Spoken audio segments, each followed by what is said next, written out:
What do the 2026 layoffs mean for the overall job? The 2026 wave of layoffs is hitting multiple sectors, especially technology, retail, and manufacturing. While tech companies are cutting jobs due to automation and restructuring, retail is adjusting to changing consumer habits.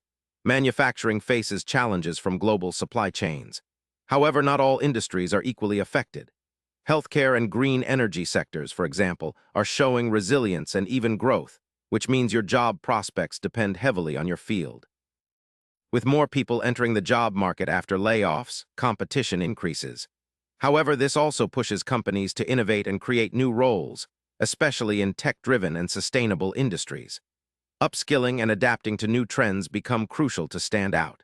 So while the job market feels crowded, opportunities in emerging fields are expanding, rewarding those who evolve with the market.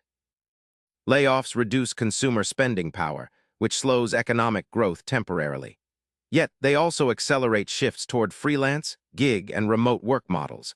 Many laid-off workers turn to freelancing or entrepreneurship, creating a more flexible, if unpredictable, job market.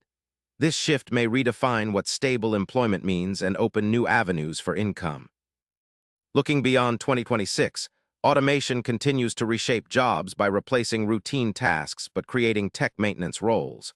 Remote work remains a norm, expanding opportunities geographically. Sustainability mandates spur green jobs, from renewable energy to circular economies. The job market is transforming, and your future career depends on adapting to these long-term trends. Subscribe for daily answers to questions you didn't know you had.